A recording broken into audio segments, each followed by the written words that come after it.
മോഹൻലാൽ പാട്ടുകൾക്ക് ചുണ്ടനക്കുമ്പോൾ അവിടെ നമ്മൾ ദാസേട്ടനെ മറക്കുന്നു, ജയചന്ദ്രനെ മറക്കുന്നു, ഹരിഹരനെ മറക്കുന്നു, സർവ്വ പാട്ടുകാരെ മറന്നിട്ട് ഇത് മോഹൻലാലാണ് പാടുന്നത് നമുക്ക് തോന്നിപ്പോകാറുണ്ട്. ഇത് സത്യമാണ്.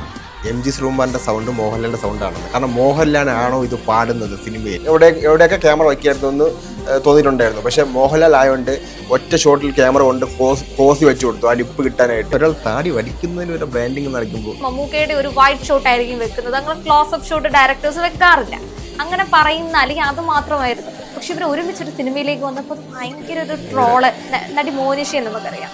മോനിഷ എന്ന് പറയുന്നത് വളരെ ബ്യൂട്ടിഫുൾ ആയിട്ട് നൃത്തം ചെയ്യുന്ന ഒരു നടിയാണ്. അത് ക്ലാസിക്കൽ പഠിച്ച ഒരു നർത്തകിക്ക് ചെയ്യാൻ പറ്റാത്തത് ഇയാളത് ചെയ്തു.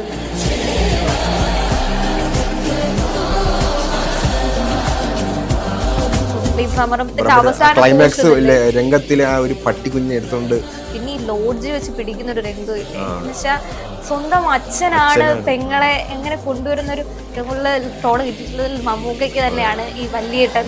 അതിനുശേഷം വാത്സല്യത്തിന്റെ ഇത്രയും ട്രോള്. കാരണം ആ സമയത്ത് ഭയങ്കര പീക്ക് ലെവൽ ഫാമിലി ഹിറ്റ് മൂവിയായിരുന്നു അതൊക്കെ. അതിനുശേഷം കുറെ കാലങ്ങൾക്ക് ശേഷം ട്രോള് ചെയ്യപ്പെട്ടുകൊണ്ടിരിക്കുന്നു.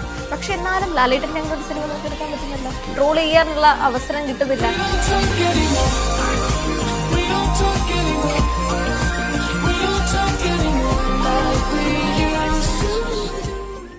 അനൂപേ, ഇപ്പൊ നമ്മുടെ ഇൻസ്റ്റഗ്രാം ആണെങ്കിലും ഫേസ്ബുക്ക് ആണെങ്കിലും സോഷ്യൽ മീഡിയ തുറന്നു നോക്കിയാൽ തന്നെ ട്രെൻഡിങ് ആയിക്കൊണ്ടിരിക്കുന്നത് മോഹൻലാലാണ്.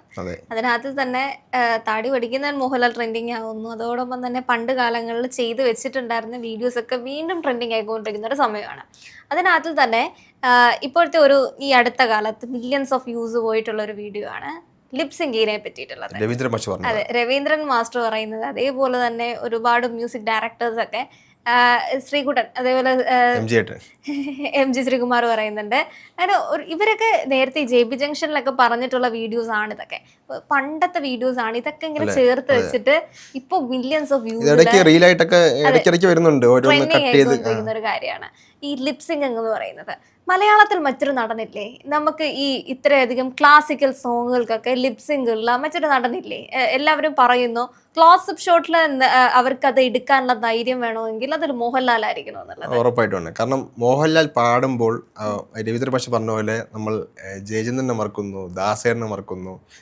കാരണം ആര് പാടിയാലും മോഹൻലാലിന്റെ ഫേസിൽ കൊണ്ട് ക്യാമറ വെച്ചാൽ അത് മോഹൻലാൽ പാടുന്നത് നമുക്ക് ഫീൽ ചെയ്യാൻ പറ്റും. ശരിക്കും അത് എങ്ങനെയായിരിക്കും ആ ഒരു മാജിക് എന്ന് പറയുന്നത്?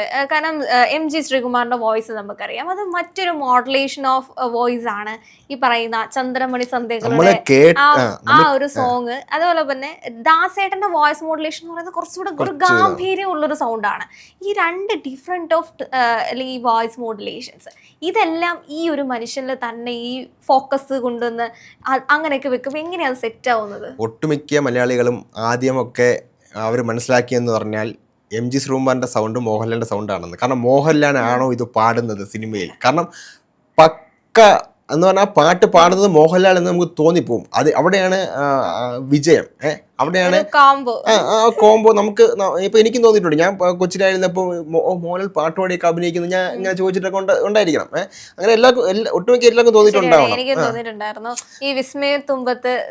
മോഹൻലാലിന്റെ സൗണ്ടായിട്ട് അത്ര ഡിറ്റക്റ്റ് മാച്ചാണ് ഈ MG ശ്രീകുമാറിന്റെ സൗണ്ട്. അപ്പം മോഹൻലാലിന്റെ മിക്ക പടങ്ങളിലും പാടിയിരിക്കുന്നത് MG ശ്രീകുമാറാണ്. അതുകൊണ്ട് നമുക്ക് അങ്ങനെ ഫീൽ ചെയ്ത് പോകും. കാരണം പുള്ളിയാണോ പാടുന്നത്. ശ്രീകുമാറിന്റെ സോങ്സിന്റെ ഒരു പ്രത്യേകത എന്ന് പറയുന്നത് ഒരു തട്ടുപൊളുപ്പൻ സോങ്ങുകളാണ്. കാരണം ഒരു സെലിബ്രേഷൻ മൂഡുള്ള ഒരു അങ്ങനെ ഒരു സംവിധാനമാണ്. ഏത് മൂഡായാലും അണ്ണം പിടിച്ചോളും.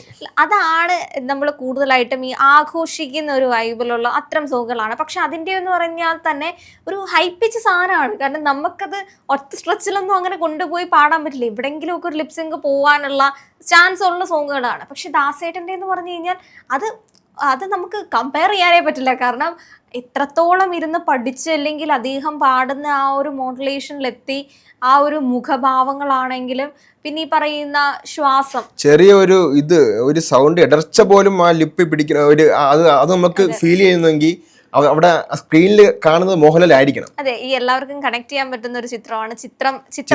അത് ഞാൻ പറയാൻ വന്നറിയാമോ, ചിത്ര സിനിമയിലെ സോമിനാഥ ആ പാട്ട് ഒരു സ്ലോ പേസ് പാട്ടാണ്. അവിടെ ഇടയ്ക്ക് ഒരു ഫാസ്റ്റ് ആവുന്നുണ്ട്. ആ ലിപ്പ് മൂവ്മെന്റ് എല്ലാം മോഹൻലാൽ ഒറ്റ ടേക്കിൽ എടുത്തതാണെന്ന് പറഞ്ഞാൽ നമ്മൾ ആരും വിശ്വസിക്കും. സോങ് ഒക്കെ റെപ്പിറ്റേഷൻ കാണുന്ന സമയത്താണെങ്കിൽ അപ്പുറത്ത് നെടുമുടി വേണി ആ ഒരു തവല കൊട്ടുന്നു. അവരുടെ ആ ഒരു ഇനി അങ്ങനെ ആർക്കെങ്കിലും ചെയ്യാൻ പറ്റുമോ എന്നുള്ളൊരു വലിയൊരു സംശയമാണ്. അല്ലെങ്കിൽ അത് പഠിച്ചിരിക്കണം. അതാണ് മറ്റൊരു കാര്യം. നിങ്ങൾ ക്ലാസിക്കൽ സോങ് പഠിച്ചിരിക്കണം. മോഹൻലാൽ ഒരു ഗായകനല്ല. പുള്ളി വന്നിരിക്കും. പുള്ളി ഷൂട്ടിന് വരുമ്പോഴാണ് ഇവർ ഇത് പറയുന്നതും പുള്ളി നോക്കി പഠിക്കുന്നതൊക്കെ MG ശ്രീകുമാർ പറഞ്ഞിട്ടുണ്ട് പലയിടത്തും. മാത്രമല്ല ഈ സോമിനാഥ പാടുമ്പോൾ ഡയറക്ടറിന് വേണമെങ്കിൽ ഒരു വൈറ്റ് ഷോട്ട് കൊണ്ട് വയ്ക്കായിരുന്നു, അല്ലെങ്കിൽ ഈ ആംഗിൾ എവിടെയൊക്കെ ക്യാമറ വയ്ക്കായിരുന്നു എന്ന് തോന്നിയിട്ടുണ്ടായിരുന്നു. പക്ഷെ മോഹൻലാൽ ആയതുകൊണ്ട് ഒറ്റ ഷോട്ടിൽ ക്യാമറ കൊണ്ട് ക്ലോസ് വെച്ച് കൊടുത്തു ആ ലിപ്പ് കിട്ടാനായിട്ട്. കറക്റ്റ് പുള്ളി ആ ലിപ്പ് പിടിച്ച് പാടിയതാണ് നമുക്ക് അത്ഭുതം. അവിടെയാണ് ഒരു ആക്ടർ ഏത് ലെവലിലേക്ക് എത്തുമെന്ന് നമുക്ക് മനസ്സിലാക്കുന്നത്. പ്രമദവനം വീണ്ടും അതിനകത്തുള്ള സോങ്, അതേപോലെ ഒരുപാട് സോങ്ങുകൾക്ക് ഇങ്ങനെ പിന്നെ ഏറ്റവും കൂടുതൽ കമ്പാരിസൺ വരുന്നത് മമ്മൂക്ക മോഹൻലാൽ കമ്പാരിസൺ വരുന്ന ഇവരെ ഒരുമിച്ച് അഭിനയിച്ചിട്ടുള്ള സിനിമയാണല്ലോ ഹരികൃഷ്ണൻ. അതിനകത്തിൽ ഇതേപോലെ ഒരു ക്ലാസിക്കൽ സോങ് വരുന്നുണ്ട്. അപ്പൊ അതിനകത്തില് എനിക്ക് തോന്നുന്നു മമ്മൂക്കയ്ക്ക് ഏറ്റവും കൂടുതൽ ട്രോള് കിട്ടിയിട്ടുള്ളതും, പൊതുവേ നമ്മള് മോഹൻലാൽ സിനിമകളെ എടുത്തു വെച്ച് പറയും മമ്മൂക്കയ്ക്ക് ഡാൻസ് അത്ര പറ്റില്ല, മോഹൻലാലിന് അതോടൊപ്പം പറ്റില്ല. അതേപോലെ ഈ പറയുന്ന ലിപ്സിംഗ് മിക്ക ക്ലാസിക്കൽ അല്ലെങ്കിൽ അങ്ങനത്തെ പോർഷൻ വരുമ്പോഴത്തേക്കും മമ്മൂക്കയുടെ ഒരു വൈറ്റ് ഷോട്ട് ആയിരിക്കും വെക്കുന്നത്. അങ്ങനെ ക്ലോസപ്പ് ഷോട്ട് ഡയറക്ടേഴ്സ് വെക്കാറില്ല. അങ്ങനെ പറയുന്ന അല്ലെങ്കിൽ അത് മാത്രമായിരുന്നു. പക്ഷെ ഇവർ ഒരുമിച്ചൊരു സിനിമയിലേക്ക് വന്നപ്പോൾ അത് ഭയങ്കര ഒരു ട്രോള്, അല്ലെങ്കിൽ മോഹൻലാലാണ് അവിടെ കുറച്ചുകൂടെ ഒരു കത്തിക്കൽ. ആ സിനിമയുടെ ഉടനീളം വരുമ്പോൾ രണ്ടുപേരും ഒരേ പങ്ക് വഹിച്ചിട്ടുണ്ട്. പക്ഷെ ആ ഒരു പോർഷൻ എത്തിയപ്പോഴത്തേക്കും ഒരു പിടി മുൻപിൽ ലാലേട്ടനായിരുന്നു പെർഫോം ചെയ്തത് എന്നുള്ളത് ഒരു ഇൻഡസ്ട്രിയിൽ തന്നെ ഒരു പറച്ചിലുണ്ടായിരുന്നു. അതേപോലെ നടി മോനിഷയെ നമുക്കറിയാം. മോനിഷ എന്ന് പറയുന്നത് വളരെ ബ്യൂട്ടിഫുൾ ആയിട്ട് നൃത്തം ചെയ്യുന്ന ഒരു നടിയാണ്. ഈ ലിപ്സിങ്ങിനോടൊപ്പം തന്നെ ക്ലാസിക്കൽ നൃത്തം, ലാലേട്ടൻ ക്ലാസിക്കൽ നൃത്തം പഠിച്ചിട്ടുണ്ടോ? ഈ മോനിഷയോടൊപ്പമുള്ള സിനിമ, അതേപോലെ വാനപ്രസ്ഥം, ഈ സിനിമയിൽ കഥകളി വേഷം കിട്ടുന്ന അല്ലെങ്കിൽ ക്ലാസിക്കൽ അല്ലെങ്കിൽ ഇത്തരം കലകൾ ലാലേട്ടൻ പഠിച്ചിട്ടുണ്ടോ? ശരിക്കും കലകൾ പഠിച്ചിട്ടുള്ള പോലെയാണ് നമുക്ക് ഫീൽ ചെയ്യുന്നത്. ഒരു കഥകളി ചെയ്യുന്ന ഒരാളാകുമ്പം എത്ര വർഷം എടുത്താണ് അവർ അങ്ങനെ ചെയ്യുന്നതെന്ന് നമുക്ക് എല്ലാവർക്കും മനസ്സിലാക്കാം. പക്ഷെ ഒരു ആക്ടർ എന്ന് പറഞ്ഞാൽ സിനിമയ്ക്ക് വേണ്ടി ആ സമയത്ത് പഠിച്ച് അതിനുള്ള എഫേർട്ട് ഇട്ട് അത് ചെയ്യുന്നു എന്ന് പറയുമ്പോൾ തന്നെ ഒരു കഥകളി സ്ഥിരം ചെയ്യുന്ന ആളെ കാലും നമുക്ക് അത് ഫീൽ ചെയ്യുന്നുണ്ട്. അത് ഈ മാസ്റ്റേഴ്സ് ഒക്കെ പറയുമ്പോഴാണ് സാധാരണ നമ്മൾ പറയുന്നതിന്റെ അപ്പുറത്തേക്കും ഈ കലാ മാസ്റ്റർ ഉൾപ്പെടെയുള്ള ആൾക്കാർ മോനിഷയെക്കാട്ടിൽ ഒരുപടി നന്നായിട്ട് മോഹൻലാൽ നൃത്തം ചെയ്തു. അത് പറയുമ്പോൾ മോനിഷയുടെ നൃത്തം നമ്മൾ കണ്ടിട്ടുള്ളത് വളരെ മനോഹരമായിട്ട് നൃത്തം ചെയ്യുന്ന ഒരു നടിയായിരുന്നു, ഒരു നർത്തകിയായിരുന്നു മോനിഷ എന്ന് പറയുന്നത്. അപ്പൊ ആ സിനിമയില് ഈ പോർഷനൊക്കെ ഇപ്പൊ ട്രെൻഡിങ് ആയിക്കൊണ്ടിരിക്കുന്നത് കൊണ്ടാണ് നമ്മൾ സംസാരിക്കുന്നത്. കൃത്യമായിട്ട് മോനിഷയ്ക്ക് അങ്ങനെ വന്ന് നിൽക്കാൻ പറ്റിയില്ല, പക്ഷേ ലാലേട്ടന് വന്ന് നിൽക്കാൻ പറ്റിയത്. അങ്ങനെയൊക്കെ പറയുന്ന സമയത്ത് ഈ ക്ലാസിക്കൽ പഠിച്ചിട്ടില്ലാത്ത ഇങ്ങനെ ഒരാൾ എങ്ങനെയാണ് അത് ചെയ്യുന്നത്? അതും ക്ലാസിക്കൽ പഠിച്ച ഒരു നർത്തകിക്ക് ചെയ്യാൻ പറ്റാത്തത് ഇയാളത് ചെയ്തു എന്ന് ഇത് പറയുമ്പോഴാണ് ഇയാളോട് ഒരു പ്രത്യേക ഒരു സുയ്യ തോന്നുന്നത്. അതാണ് നമുക്ക് മനസ്സിലാക്കേണ്ടത്. ഒരു ആക്ടർ ഏത് ലെവലിലേക്ക് വരെ എത്താം എന്ന് കാണിച്ച് തെളിയിച്ചതാണ് മോഹൻലാൽ. അയാൾക്ക് വേണ്ട ഇപ്പം വേണമെങ്കിൽ കഥകളി അറിഞ്ഞൂടാത്ത ഒരാളാണ് ഒരു ആക്ടർ എന്ന്. ഇപ്പം മോഹൻലാൽ കഥകളി അറിഞ്ഞൂടാ.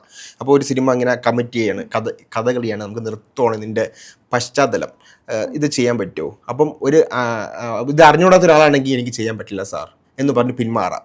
പക്ഷെ ആ എഫോർട്ട് എടുത്ത് അല്ലെങ്കിൽ ആ ഒരു പോർഷന് വേണ്ടി മാത്രം ഡൂപ്സിനെ വെച്ച് ചെയ്യാം. പക്ഷെ അതിന് സിനിമയുടെ പകുതിയോളം കാണിക്കുന്നതൊക്കെ കഥകളിയുടെ സംഭവമാണ് കാണിക്കുന്നത്. അപ്പം എന്നെ കൊണ്ട് പറ്റില്ല എന്ന് പറഞ്ഞ് വേണമെങ്കിൽ ഒഴിഞ്ഞു മാറാം. അത് എടുത്ത് അത് ചെയ്ത് കാണിക്കുന്നിടത്താണ് ഒരു ആക്ടറുടെ വിജയം എന്ന് നമുക്ക് മനസ്സിലാക്കാൻ പറ്റും. എത്ര നടന്മാരും തനിക്ക് ചെയ്യാൻ പറ്റാത്ത കഥാപാത്രങ്ങൾ അവർ വിട്ടിട്ടുണ്ട്. മോഹൻലാൽ എന്തുകൊണ്ടത് ഏറ്റെടുക്കുന്നു? അത് ചെയ്യാൻ തനിക്ക് കഴിയും, ഞാനൊരു ആക്ടറാണ്, എൻ്റെ ജോലിയാണ് എന്ന് വിചാരിച്ച് അത് ഏറ്റെടുക്കുന്നതിനാണ് ഒരു ആക്ടർ അവിടെ തെളിയുന്നത്. എന്തുകൊണ്ട് ആ സിനിമ ശ്രീ മോഹൻലാൽ ഏറ്റെടുത്തു, ആ നല്ല വിജയം ഉണ്ടായി. അതിനെപ്പറ്റി ഇപ്പോഴും അന്ന് ചെയ്ത പടം ഇപ്പോഴും ആൾക്കാർ പ്രശംസിച്ചുകൊണ്ടിരിക്കുകയാണ്. അദ്ദേഹത്തിന്റെ ഒരു എനിക്ക് തോന്നുന്നു എന്തോ ഒരു സദസ്സിൽ പറഞ്ഞതാണ്, ഈ ഒരു 7-8 തവണ നാഷണൽ അവാർഡുകളൊക്കെ എൻ്റെ കയ്യിൽ വന്നു പോയിട്ടുള്ളത്. അപ്പോൾ കുറേ തവണ കിട്ടിയിട്ടുണ്ടായിരുന്നു. അതിൻ്റെ ഒരു സത്യാവസ്ഥ പലർക്കും അറിയില്ല. എന്തുകൊണ്ടാണ് കൈവിട്ടു പോയതിനകത്തിൽ ഈ പറയുന്ന സദേയം, വാനപ്രസ്ഥമൊക്കെ കിട്ടാതെ പോയ സമയത്ത് അന്ന് കിട്ടിയിരുന്നത് എനിക്ക് തോന്നുന്നു കമലിനോ എന്തോ ആയിരുന്നു കിട്ടിയിരുന്നത്.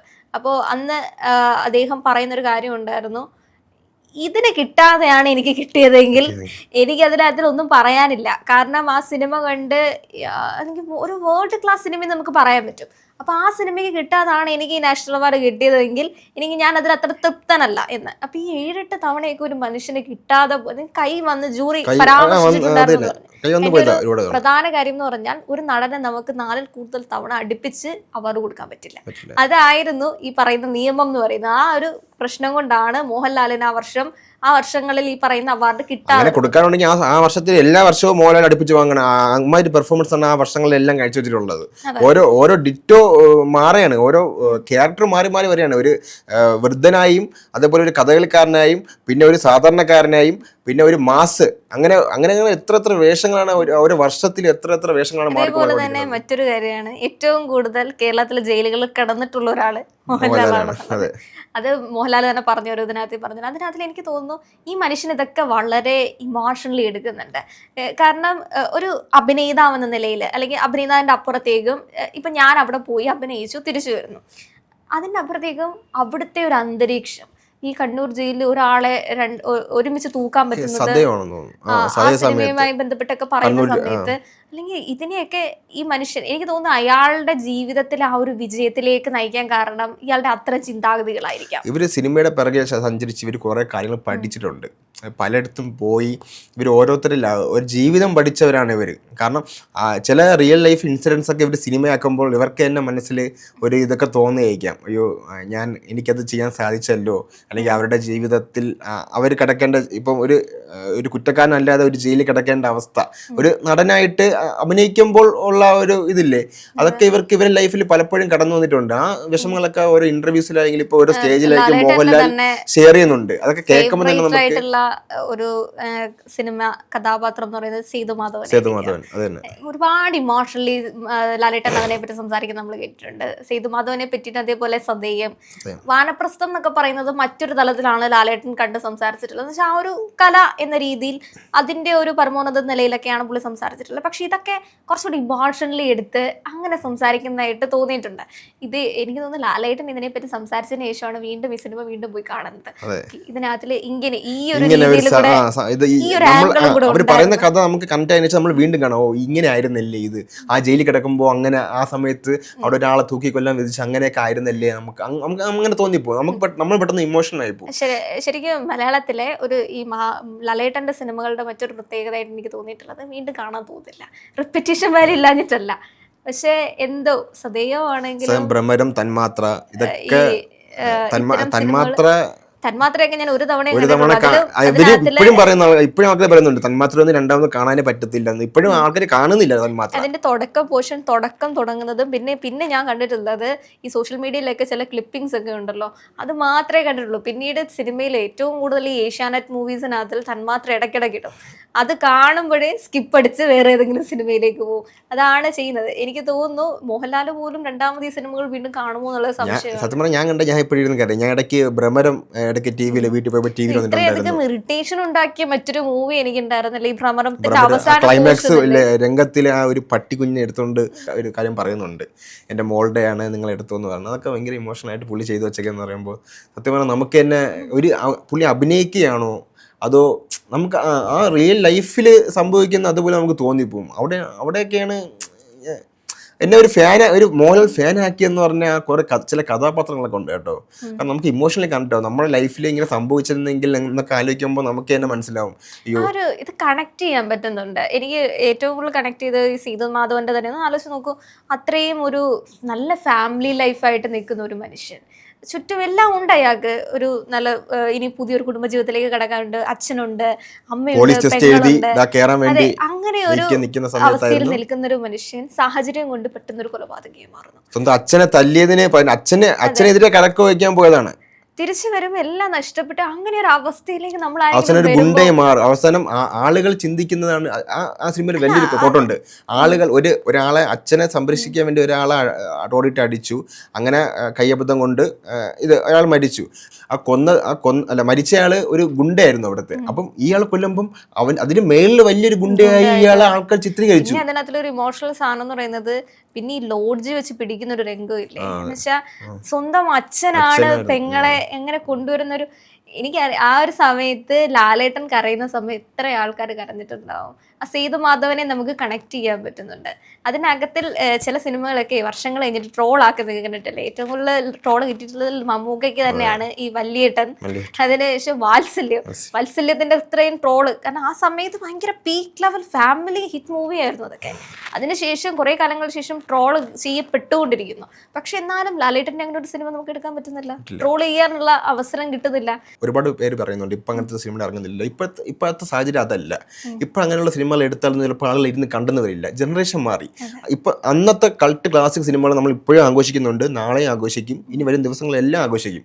അന്നത്തെ ക്ലിപ്പിംഗ്സ് ആണ് നമുക്ക് ഇപ്പോഴും ഇൻസ്റ്റാഗ്രാമിലൊക്കെ റീലുകളായിട്ട് വന്നുകൊണ്ടിരിക്കുന്നത്. നമ്മൾ നമ്മളെടുത്ത് കാണുന്നത്, നമ്മൾ സ്റ്റോറി ഇടുന്നത്, നമ്മൾ ലൈക്ക് ചെയ്യുന്നതും അതൊക്കെ നമുക്ക് ഏറ്റവും കൂടുതൽ കണക്ട് ചെയ്തുണ്ട്. ഒരുപക്ഷെ ഇപ്പോഴാണ് സേതുമാധവനൊക്കെ ഇറക്കിയതെങ്കിൽ ആൾക്കാർ സ്വീകരിക്കുമോ എന്ന് തന്നെ സംശയമായിരിക്കും. പക്ഷെ ആ ഒരു രീതിയിലായിരിക്കില്ല അവർ മേക്ക് ചെയ്യുന്നത്. കാലം മാറി, ഇതെല്ലാം മാറി. പിന്നെ ഇപ്പോഴത്തെ സാഹചര്യത്തിൽ അതൊന്നും ഇപ്പൊ കാണാൻ ആൾക്കാർ എടുക്കുന്ന സംശയമാണ്. അതുപോലെ ഇപ്പോഴത്തെ സിനിമ അങ്ങനെയുള്ള സിനിമകൾ എടുത്താലും ആൾക്കാർ ചിലവർക്ക് പിടിക്കില്ല. പിന്നെ ഇപ്പൊ റിവ്യൂ വരും. ഇപ്പൊ അന്നാണ് ഇറങ്ങിയിരുന്നെങ്കിൽ അശ്വന്ത് ഗോക്ക് എന്ന് പറഞ്ഞ ആള് വന്ന് ഇപ്പൊ പറയും മോഹൻലാൽ ശരിയായില്ല, ചട്ടമ്പിയായിട്ടൊക്കെ ഈ കാലഘട്ടത്തിൽ ചട്ടമ്പിയൊക്കെ ഉണ്ടോ എന്ന് അശ്വന്ത് ഗോക്ക് എൻ്റെ അടുത്ത് പറയും. അങ്ങനെയുള്ള ഒരുപാട് സിനിമകൾ നശിപ്പിക്കാനായിട്ട് ഒരുപാട്. പിന്നെ അന്ന് മൊബൈലൊന്നുമില്ല. അന്നത്തെ കാലത്ത് അവർ ഷൂട്ട് ചെയ്ത് ലീക്ക് ചെയ്യില്ല. അങ്ങനത്തെ കുറെ സംഭവങ്ങളൊക്കെ ഉണ്ട്. അത്രയും വലിയ സ്ഥലത്താണ് നടക്കുന്നത്. അപ്പൊ ആലോചിച്ചു, ഇന്നാണെങ്കിൽ അത് ലീക്കാവും. ഇന്നാണ് നമുക്ക് ഒരു വീഡിയോ എടുത്ത് ഇപ്പം മോഹൻലാൽ ഇപ്പൊ ഒരു പുറത്തിറങ്ങുമ്പോൾ തന്നെ വീഡിയോകൾ ഇഷ്ടംപോലെ വരുന്നുണ്ട്. അപ്പൊ ഒരു ഷൂട്ടിംഗ് ഇപ്പൊ ഒരു വലിയ ഏരിയ കവയെ നടക്കുമ്പോൾ ദൃശ്യത്തിന്റെ തന്നെ ദൃശ്യം 3യുടെ തന്നെ ഷൂട്ടിംഗ് സെറ്റുകളിൽ നിന്നുള്ളതും ഇതൊരു സസ്പെൻസ് ആയിട്ടൊക്കെ നിൽക്കുന്ന സാധനമാണ്. അവർ ഏറ്റവും കൂടുതൽ സസ്പെൻസ് ആയിട്ട് ഷൂട്ട് ചെയ്ത് വെച്ചേക്കുന്നതാണ്. അധികമായിട്ടൊന്നും പുറത്ത് വന്നിട്ടില്ല. ഇത് ഒരു സീനിന്റെ ഇവരെല്ലാം കൂടെ ജിത്തു ജോസഫ് ഇങ്ങനെ നോക്കിയിരുന്നിട്ട് മറ്റേ ക്ലാപ്പ് ചെയ്യുന്നില്ലേ, അത് ഇവര് പുറത്തുവിട്ടതാണ്. ഈ സിനിമാക്കാര് പുറത്തുവിട്ടത്. കാരണം ക്ലൈമാക്സ് ഫുള്ള് കഴിഞ്ഞിട്ട് അവര് അതിന്റെ ക്ലിപ്പിംഗ്സ് പോലും അന്ന് പുറത്തേക്ക് വന്നിട്ടില്ല. അത് പേക്കപ്പിന്റെ എനിക്ക് പറയാനുള്ള മറ്റൊരു കാര്യം എന്ന് പറയുന്നത്, ലാലേട്ടന്റെ ഫൈറ്റും അതേപോലെ മൂവ്മെന്റ്സും ബ്രാൻഡിങ് പഴയതുപോലെ തന്നെ നമ്മൾ മെയിൻ അങ്ങനെ കൊണ്ടുവരുന്നുണ്ട്. അല്ലെങ്കിൽ ഈ പറയുന്ന തടി പഠിക്കുന്നതാണെങ്കിലും ഇതൊക്കെ ആ ഒരു ബ്രാൻഡിങ് നടക്കുന്നുണ്ട്.